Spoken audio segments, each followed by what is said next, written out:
Welcome to the program, Mr. Peters. Thank you for your time this morning. Good morning. All right, let's talk Trevor Mallard. When this enterprise, the platform, started, one of the first interviews I did was with you. You weren't in Parliament at the time, but Winston, you were had been issued with a trespass notice by Trevor Mallard. We got into the story. Stephen Franks, I think, was involved with that, and other people. And you said, bugger this, I'm going to fight it. You did, and you won. And Trevor Mallard was sent packing in that instance. But he left Parliament and got a very cushy job in Dublin.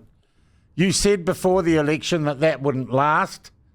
Can I be frank, Mr. Peters? It seems like, and that you'd get rid of him, it seemed that it took a long time to get rid of him from that post.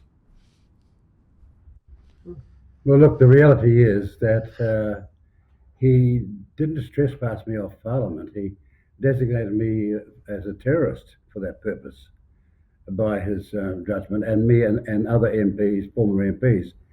And I did take him on, but remember this, he also accused in Parliament of there being a rapist, a male and a rapist there, which meant everybody was under. That's right. The internal review, he said there was a rapist walking the halls of Parliament who destroyed a man's life, basically. He destroyed a man's life. And then, of course, what else did he do? Well, he turned the water on in the cold, freezing night on children in the parliamentary grounds. He played loud music above the decibel maximum that you can play. This is all done, and then, as a result, a different type of power or a different kind of power sends him off to Ireland. I think it's a disgrace. And so, yes, I'm not at all regretting bringing him home early. Why did it take you so long to get rid of him? Well, I didn't want the experience, because most people in, dare I say it, some sectors of the media can't remember yesterday, but I remember it's 1975, it's very controversial. Muldoon becomes the Prime Minister and he orders Hugh Watt, the former Deputy Prime Minister for Labour, home from London. I didn't want to go down that precedent because that would be going on to the future. I wanted to save some time, but nevertheless make the point at a critical time. Was he invited, prior to this decision to recall him, was he invited to, or was it indicated to him that it might be good if he resigned? Well, it would have been indicated to him by a whole lot of people, but they didn't. They were not doing it officially, so to say. Well, you know what I'm getting at here, Mr. Peters. Did you let, through one method or another, official channels or otherwise, did you deliver the message? No. You didn't? No. If he wouldn't work out how unhappy I was with him being there in the first place, and me having said so when he was first appointed, then there's something wrong with him. Is he still employed by Foreign Affairs? Yes, he will be for a little bit longer. What is? It's obviously. Well, it's a matter handled by Foreign Affairs and departmental level, and I don't handle that aspect. You're the minister. But he's coming. Well, look, I know I'm the minister. Why make an obvious statement? But he's coming home seriously early. He's not coming home next year. He's coming home at latest, but a few months from now, or a couple months from now, this year. It also means, I guess, in some ways, Mr. Peters, you've delivered on a promise. And you're telling us the process took longer perhaps than you wanted, but you think it was the right process.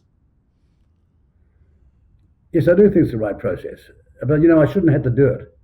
This is what's going wrong with this situation.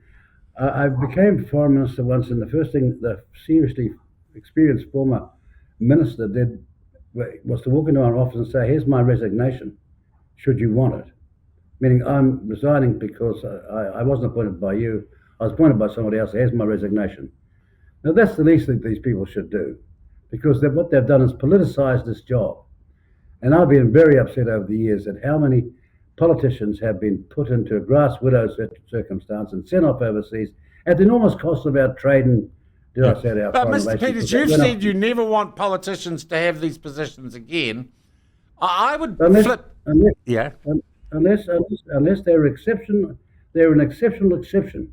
Anna King was one of them. And I thought, no, she's from the Labour Party. It's not my party, but I think Anna King can go off to Australia She can go to Canberra, and I'm certain she'll do an excellent job. And that's all the reports that I've got. There was also a man called Brian Donnelly. He had been living in the Cook Islands. He's A.H. Reid Scholar in History.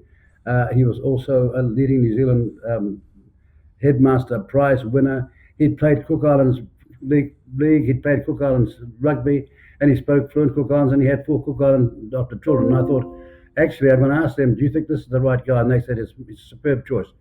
Those are the only 2 that I got home in that context. Not like the rest. They've been doing it for years after years after years. All right. Some would also say, Mr. Peters, that you would be an excellent ex-politician to take up an ambassadorial role somewhere, that you have the required experience and prerequisite. Good Lord, you must be joking. You think I want to go from here and do that job? It's a job that requires certain skills and certain abilities, and there's one part of those skills and abilities which I haven't got. I would say that you have a very particular set of skills, Mr. Peters. Look, could you take your foreign affairs hat off for a moment? I would like to ask you a couple of questions as the leader of New Zealand First about a couple of issues that our audience are incredibly head up about. I do not want you to cross over or damage the coalition relationship, so I ask them particularly in the context as leader of New Zealand First. Would you be okay with that? And I'm not setting you up. That's why I'm wanting to make a delineation here. Well, it's a great introduction, but let's give it a go. Okay, all right.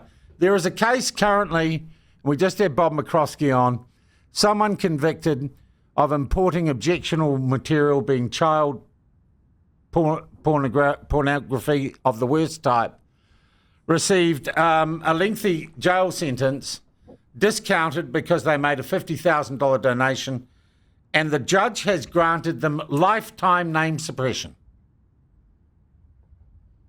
leading to speculation about who this is. It is a wealthy Aucklander aged 47 years old, and the judge has also suppressed their family name, and the place that they work was associated with the family. Bob McCroskey's just told me he's done some research and found there are a number of sex offenders with permanent and lasting name suppression. A lot of our audience think that's wrong. Do you? Look, how shall I say it? First of all, when you say name suppression in 2025, I think that you've got very little chance of shooting that home or making it stick, because there's too much knowledge out there, and sooner or later somebody's going to be spreading it on social media, and away it'll go. But having said that, the difficulty is that frequently it is the purpose of the judge in that case to protect the victims of such behaviour. None of these victims are in New Zealand. It was importation of child pornography. No question of that arising, Mr. Peters. I don't know the details, and so, we should have a separation between cabinet ministers and the courts. But let me say myself, I have seen too many cases where suppression has been given when it has been unjustified. I don't know about this case. All right. I think a lot of people would appreciate it if New Zealand First had a look at it. The other thing is Wellington City Council yesterday voted to boycott investment in Israeli things because of Palestine as part of its disaster resilience plan. I know the government's still considering those issues. I also note that the Western Bay of Plenty District Council is publishing information encouraging people to vote to retain Maori wards. Do you think local government in New Zealand has an issue with where its boundaries lie and what its responsibilities are? Because it seems to me all sorts of local bodies are getting involved in things so far outside what they're there for. I mean, some of the stuff is crazy.